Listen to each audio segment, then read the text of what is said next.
नमस्कार, आकाशवाणी देहरादून से प्रस्तुत है प्रादेशिक समाचार।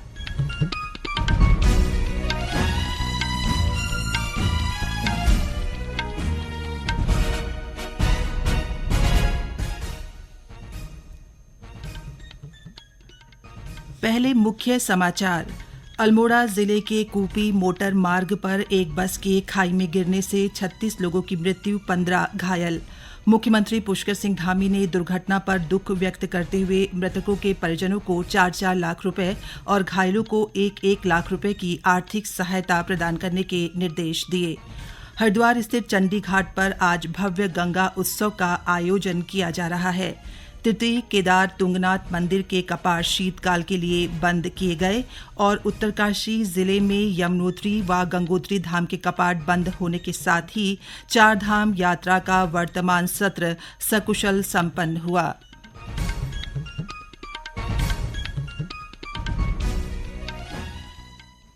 दोपहर समाचारों के साथ मैं पंकज सनवाल खुलबे और अब समाचार विस्तार से।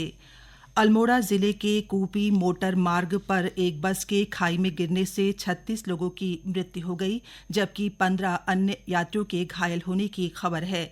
घटनास्थल पर राहत और बचाव कार्य युद्ध स्तर पर जारी है। एसडीआरएफ, एनडीआरएफ, पुलिस और स्थानीय प्रशासन मौके पर मौजूद है। प्राप्त जानकारी के अनुसार बस 30 से 40 यात्रियों को लेकर गोली खाल क्षेत्र से रामनगर जा रही थी। मुख्यमंत्री पुष्कर सिंह धामी ने बस दुर्घटना में यात्रियों के हताहत होने का गहरा दुख व्यक्त किया है। मुख्यमंत्री ने कुमाऊं मंडल आयुक्त दीपक रावत और अल्मोड़ा के जिलाधिकारी से दुर्घटना की जानकारी लेते हुए राहत और बचाव कार्यों में तेजी लाने के निर्देश दिए हैं।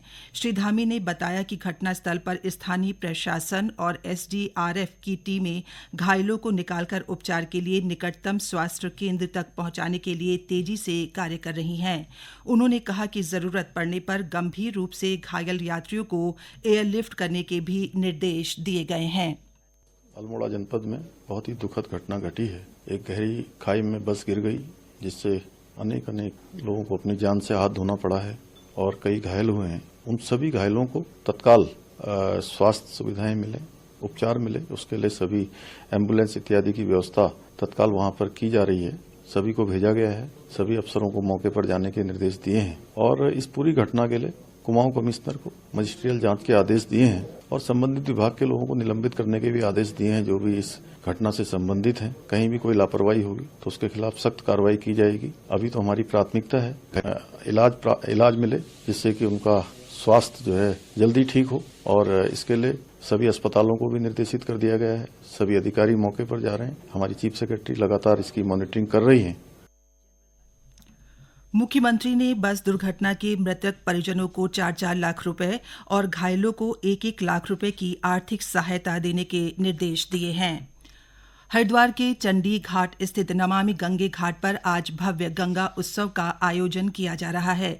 गंगा संरक्षण के उद्देश्य से राष्ट्रीय गंगा मिशन इस महोत्सव का आयोजन कर रहा है। साथ ही गंगा की सांस्कृतिक और आध्यात्मिक महत्ता को लोगों तक पहुंचाने और स्वच्छता के प्रति जन जागरूकता बढ़ाना है। ये जानकारी देते हुए नमामि गंगे मिशन के उप महानिदेशक नलिन कुमार श्रीवास्तव ने बताया कि उत्सव की सभी तैयारियां पूरी कर ली गई हैं।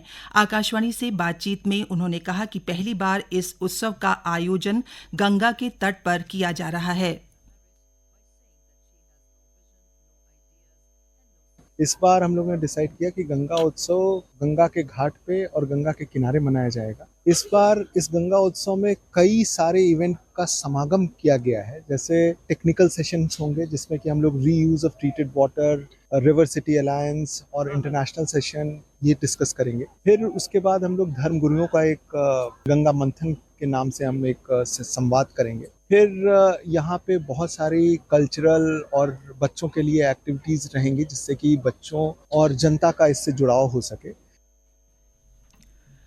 महोत्सव में केंद्रीय जल शक्ति मंत्री सीआर पाटिल, मुख्यमंत्री पुष्कर सिंह धामी, केंद्रीय जल शक्ति राज्य मंत्री राजभूषण चौधरी और मंत्रालय की सचिव देवश्री मुखर्जी भी शामिल होंगे। गौरतलब है कि ये गंगा उत्सव का 8वां संस्करण है। हरिद्वार में मुख्य उत्सव के साथ ये उत्सव उत्तरकाशी सहित गंगा तटीय 139 स्थानों पर भी मनाया जाएगा। रुद्रप्रयाग जिले में पंच केदारों में प्रतिष्ठित तृतीय केदार तुंगनाथ मंदिर के कपाट आज सुबह 11 बजे शुभ मुहूर्त पर वैदिक मंत्रोच्चार के साथ शीतकाल के लिए बंद हो गए। 500 से अधिक श्रद्धालु कपाट बंद होने के साक्षी बने।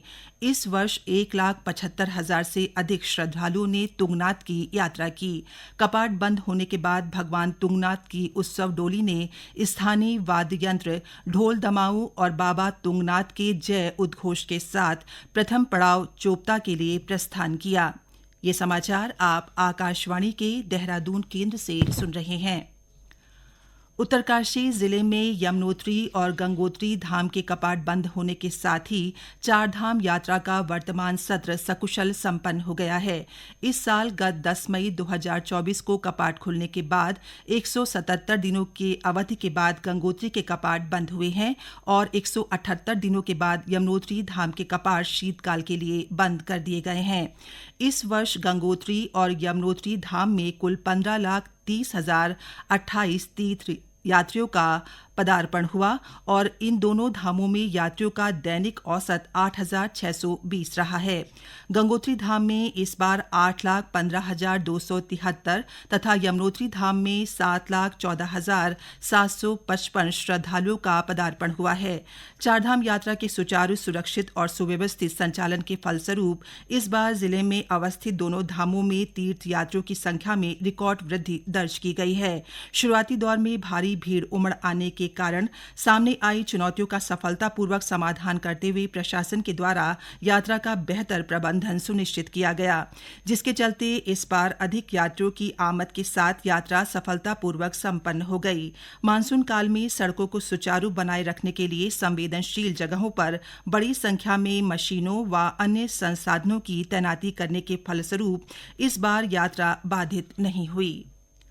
विश्व प्रसिद्ध केदारनाथ धाम के कपाट कल भैया दूज के पावन पर्व पर शीतकाल के लिए बंद कर दिए गए। यात्रा में पहली बार हेलीकॉप्टर कंपनियों ने अपना कारोबार 1 अरब के पार पहुंचाया, जबकि घोड़े खच्चरों के संचालकों ने यात्रा काल में 1,06,88,96,000 रुपए का कारोबार कर रिकॉर्ड बनाया।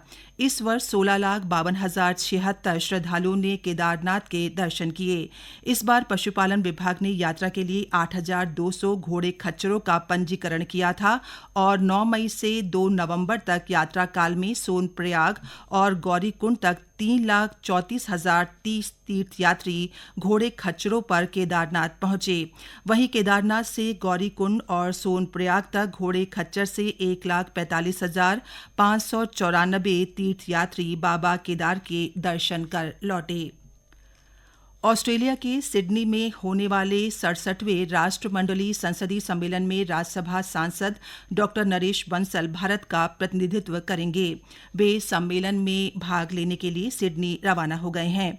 ये सम्मेलन 5 से 8 नवंबर तक आयोजित किया जाएगा। 53 देशों के राष्ट्रमंडल संसदीय संघ का वार्षिक सम्मेलन एक महत्वपूर्ण आयोजन होता है। इसमें प्रजातांत्रिक व्यवस्था व संसदीय प्रणाली से जुड़े समसामयिक विषयों पर विमर्श होता है। इस बार सम्मेलन की थीम लगे रहो, सशक्त बनाओ, कायम रखो, लचीले लोकतंत्र के लिए पाठ्यक्रम तैयार करना है। सम्मेलन में विभिन्न देशों के प्रतिनिधि एक दूसरे की संसदीय परंपराओं व विशिष्टताओं को जानने और समझने के साथ प्रजातांत्रिक मूल्यों को मजबूत बनाने का संकल्प लेते हैं। भारतीय रेलवे त्योहारों के सिलसिले में दिल्ली और राष्ट्रीय राजधानी क्षेत्र से देश के विभिन्न भागों के लिए आज 25 विशेष रेलगाड़ियां चला रही है। इनमें वाराणसी, अयोध्या, लखनऊ, गोरखपुर, प्रयागराज, पटना, मुजफ्फरपुर, दरभंगा, सहरसा, इंदौर और तिरुवनंतपुरम के लिए विशेष रेलगाड़ियां शामिल हैं। अंत में मुख्य समाचार एक बार फिर।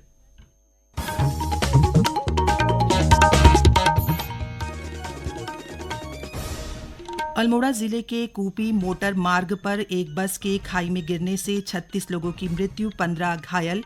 मुख्यमंत्री पुष्कर सिंह धामी ने दुर्घटना पर दुख व्यक्त करते हुए मृतकों के परिजनों को 4-4 लाख रुपए और घायलों को 1-1 लाख रुपए की आर्थिक सहायता प्रदान करने के निर्देश दिए। हरिद्वार स्थित चंडी घाट पर आज भव्य गंगा उत्सव का आयोजन किया जा रहा है। तृतीय केदार तुंगनाथ मंदिर के कपाट शीतकाल के लिए बंद किए गए और उत्तरकाशी जिले में यमुनोत्री व गंगोत्री धाम के कपाट बंद होने के साथ ही चारधाम यात्रा का वर्तमान सत्र सकुशल संपन्न हुआ। इसके साथ ही प्रादेशिक समाचारों का ये बुलेटिन समाप्त हुआ। नमस्कार।